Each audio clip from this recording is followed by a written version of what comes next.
Hello and welcome to another volume of Just the Bosses. I'm RPG Maniac 05 and today we'll be taking a look at one of my favorite boss battles in DmC Devil May Cry versus Barbas.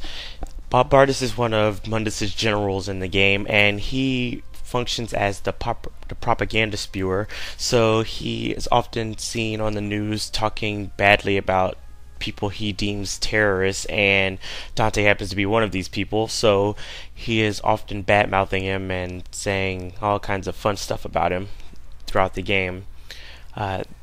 This time you finally take the fight to him in his special tower in Limbo, and here you get to kind of work your way through the Raptor News Network logo, which I thought was a nice touch. One of my favorite things about this game is the level design. The developers did a really good job on many of the different Limbo levels, and you can really see that throughout the game as like the most mundane locations turn out to these strange, vibrant places with malevolent architecture, which is really fun. So when you finally make it to Bob, he taunts you a bit, and that's when the real boss fights finally starts. This is what I'm assuming to be his true form, as his other form is merely a facade for humanity to trust him. Hey Bob, put a spin on this. My personal view on the terrorists is that they are disgusting, degrading, ghastly, sleazy, purient, and generally nauseating. The worst of them is Dante. The whole world would benefit greatly by his non-existence. I'm taking you off the air. You think so? I wouldn't bet on it, you little shit. Now, when the battle starts, your goal here is to kind of cut Bob off from his connection to the world, and you do so by breaking the red disc on the ground around him. This pretty much like brings him into a vulnerable state where you can attack him freely with your weapons.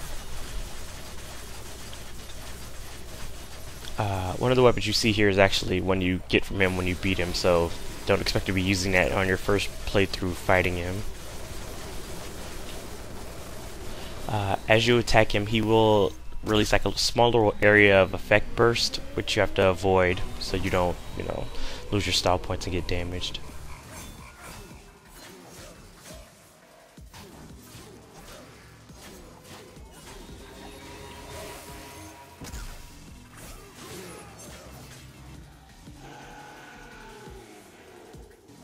Now, as the fight continues, eventually you'll do enough damage where you'll get the opportunity to use your angel lift, and it'll bring you into an alternate universe, so to speak, which I think was another cool aspect of the boss fight, as it kind of gives you like a security video-esque kind of view, which is another way for Bob to kind of badmouth Dante, and you also learn a bit about Dante's past and the unfortunate implications that he's been dealing with demons ever since he was even a little kid.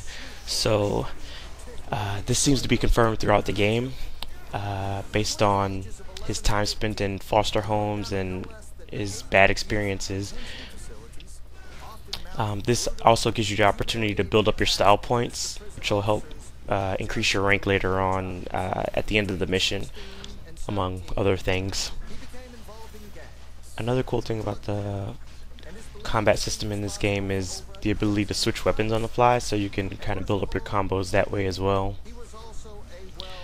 So, as the battle continues, he starts pulling out a few other attacks to kind of prevent you from, defeating him, and you have to break more of the connections in order to bring him back into the vulnerable state he was in before. So you have to do 2 as opposed to the 1 previously, and then bring him back down to another state where you can perform the angel pull again, or angel lift.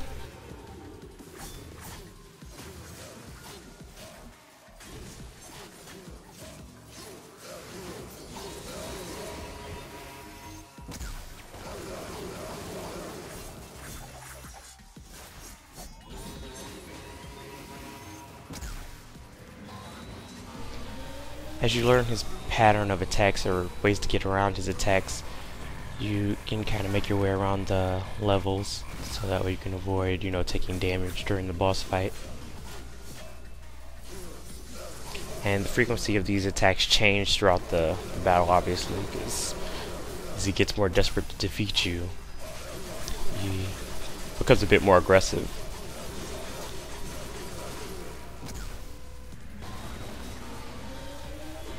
This next segment takes place in the Virility Factory. It's another security video-like segment, but a new addition to this one is quote-unquote witness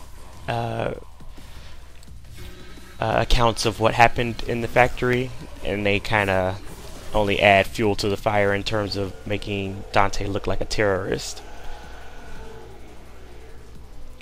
So these kind of things are things that happen, that go on in DmC's story.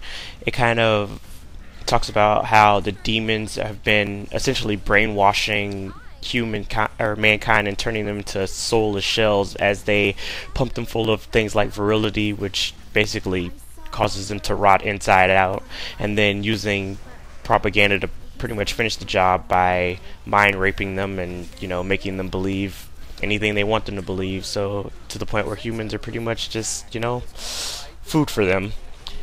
And since the demon world is somewhat separate and invisible to the humans world, they don't really know what's going on. They kind of just accept it and go with it. Every camera, on every street corner, every police force in the country and worldwide. But we will find you. We will destroy you. It's only a matter of time. This is Barbas of the Raptor News Network. Just doing God's work.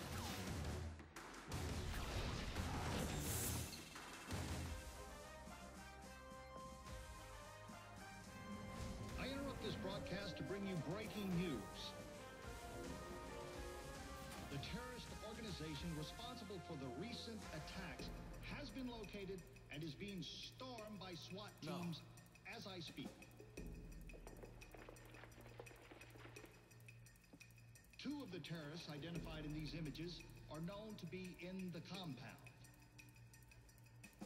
Bastards. The third terrorist has been cornered in another part of the city in a separate police raid. Rest assured, those responsible will be brought to justice at any moment, dead or alive. This is Barbas of the Raptor News Network. Just doing God's work. In this final phase of the battle, you actually have to destroy all the disc in order to get him back into his vulnerable state. And this time around, they don't stay broken, so you kind of actually have to do it quickly. The best way to do this while he's like spewing attacks at you is to activate your devil trigger, which slows down time. So it allows you to kind of run to each one while he's spewing these attacks without having to worry about the other ones becoming active again. He also starts to use another attack during this phase as well, which I kind of forgot about when I was fighting him. It's a kind of like mouth blast attack, which he's actually prepping for now. He telegraphs most of his attacks. You can tell by the color of the energy he's gathering what he's about to. And Devil Trigger time is slowed down to the point where you can quickly damage the disc around him without them regenerating before you get a chance to get them all, and you can finish him off, which is a benefit as well, since you not only regenerate health in this mode, but it also allows you to build up combos quickly and increase your damage output.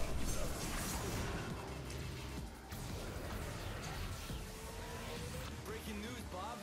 You're fired. Upon defeating Bob, you actually gain one of my favorite weapons in the game, the Aquila Shurikens, which you actually saw me using during the boss battle here, because this is a replay of it, more or less. So this one I really like because it's great for crowd control, which you will need, because enemies like to attack you all at once. So It's a very convenient weapon to have, and a lot of fun to use. And that concludes this episode of Just the Bosses. Hope you enjoyed it, and remember to visit aimlesspodcast.com for more gaming and news.